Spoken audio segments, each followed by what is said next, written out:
দুধ ছাড়াই যখন আমি এইভাবে বানাই চিংড়ির মালাইকারি, নিমেষের মধ্যেই পূর্ণ হাঁড়ি শূন্য হয়ে যায়।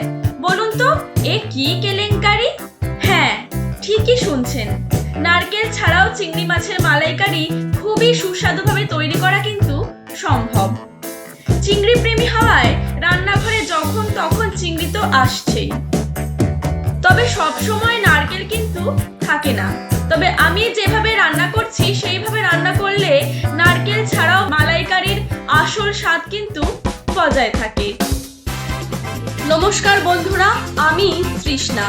আমাদের রান্নাঘর আস্বাদনে আপনাদের সকলকে স্বাগত।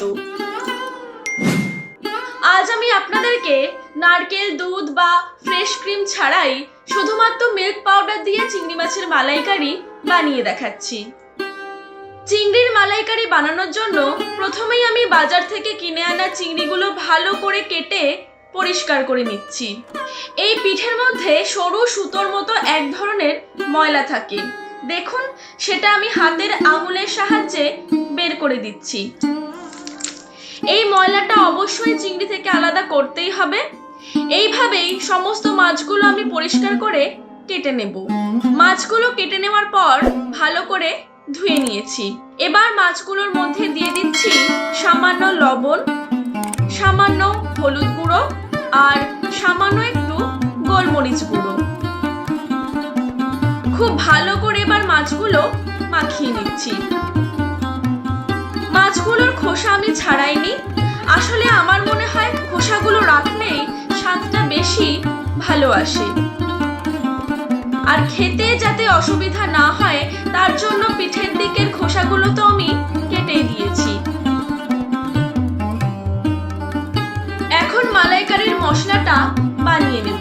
তার জন্য মিক্সিতে নিয়ে নিয়েছি দুটো ছোট সাইজের পেঁয়াজ, 6 কোয়া রসুন, সামান্য আদা, দুটো কাঁচা লঙ্কা আর সামান্য একটু জল। এবার মিহি পেস্ট বানিয়ে নিতে হবে। এই মশলাটা আমার বানানো হয়ে গেছে। এবার দুটো ছোট সাইজের টমেটো পেস্ট করে নেব।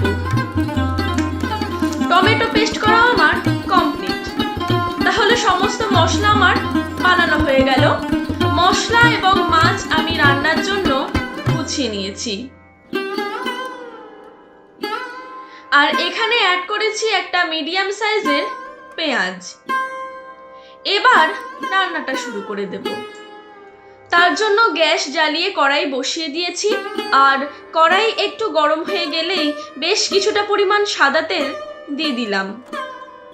তেলটা গরম হয়ে গেলে ওই গরম তেলের মধ্যে লবণ, হলুদ আর গোলমরিচ দিয়ে মাখিয়ে রাখা চিংড়ি মাছগুলো দিয়ে দিলাম।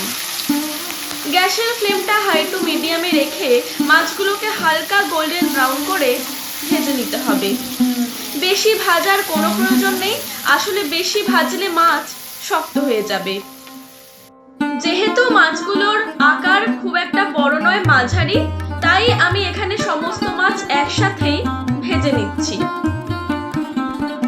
মালাইকারি বানানোর জন্য সবসময় যে বড় মাছ লাগবে তা কিন্তু নয়, এই সাইজের মাছ দিয়েও স্বাদ কিন্তু দুর্দান্ত হয়। মাছগুলো ভাজা হয়ে গেছে, নামিয়ে নিলাম। এবার মাছ ভাজার ওই একই কড়াইয়ের মধ্যে আরো কিছুটা সাদা তেল দিয়ে দিলাম।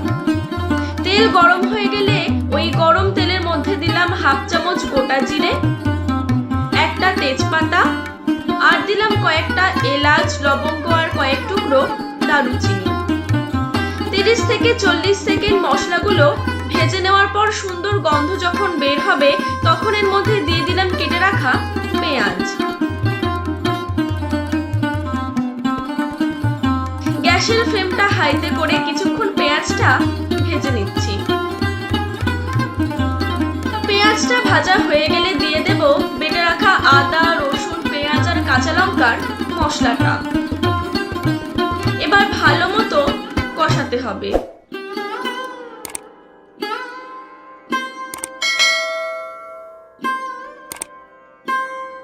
গ্যাসের ফ্লেমটা মিডিয়ামে রেখেছি। মশলাটা 2 মিনিট কষানোর পর অ্যাড করছি টমেটোর পেস্ট। আর টমেটোর পেস্টটা দিয়ে 2 মিনিট মতো কষাতে থাকবো। অপরদিকে 2 কাপ জলের মধ্যে 4 থেকে 5 চামচ গুঁড়ো দুধ মিশিয়ে নিয়ে একটু গরম করে নিচ্ছি। একবার ফুটে উঠলেই গ্যাসের ফ্লেমটা বন্ধ করে দিয়েছি। আমি এখানে গুঁড়ো দুধের ব্যবহার করেছি, তবে আপনারা গরুর দুধের ব্যবহারও করতে পারেন। বাটা মশলাটা কষাতে কষাতেই দিয়ে দিচ্ছি কিছু গুঁড়ো মশলা। দিলাম 1 চামচ ঝালের জন্য লাল লঙ্কার গুঁড়ো, 1/2 চামচ জিরে গুঁড়ো, 1/2 চামচ ধনে গুঁড়ো আর স্বাদ মতো লবণ। এবার এই গুঁড়ো মশলাগুলোর ওপর দিয়ে দিলাম কিছুটা দুধ, যাতে মশলাগুলো পুড়ে না যায়। গ্যাসের ফ্লেমটা এই সময় লোতে রেখেছি। এইভাবেই আমি মশলার মধ্যে অল্প অল্প করে দুধ দিয়ে দিয়ে মশলাটা খুব ভালো করে কষাতে থাকবো।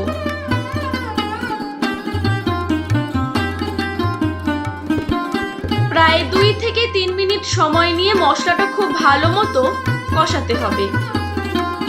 দেখুন মশলা থেকে তেল ছাড়তে শুরু করে দিয়েছে।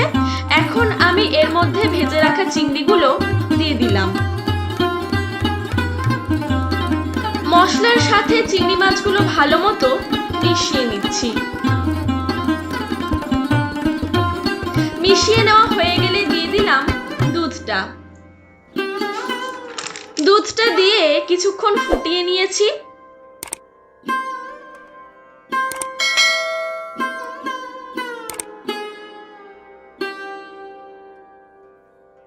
দিয়ে দিলাম 2 কাঁচা লঙ্কা।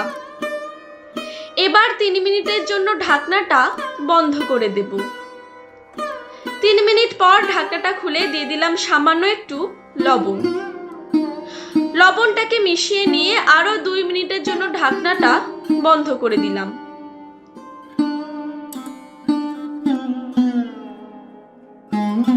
দেখুন রান্নাটা হয়েই এসেছে।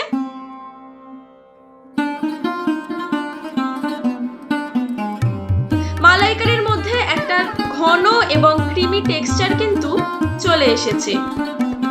সব শেষে দিয়ে দিচ্ছি সামান্য ঘি আর সানরাইজের শাহি গরম মশলা।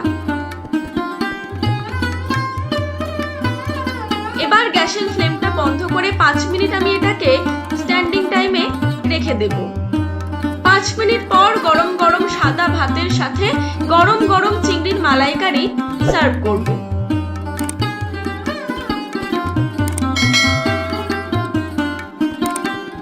তাহলে এবার থেকে মালাইকারি বানানোর সময় যদি নারকেল না থাকে এইভাবে একদিন বানিয়ে দেখতেই পারেন।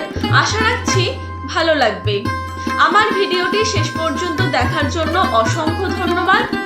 যদি এই রেসিপিটি আপনাদের কাছে ভালো লেগে থাকে তাহলে অবশ্যই লাইক, কমেন্ট, শেয়ার এবং সাবস্ক্রাইব করতে ভুলবেন না। আজ আসি, কথা হবে আবার পরের ভিডিওতে। ততক্ষণ সবাই ভালো থাকুন, সুস্থ থাকুন, সকলের স্বাস্থ্যের খেয়াল রাখুন আর মনে রাখুন আস্বাদন রান্নায় নবীনতা ও প্রবীণতার উন্মোচন।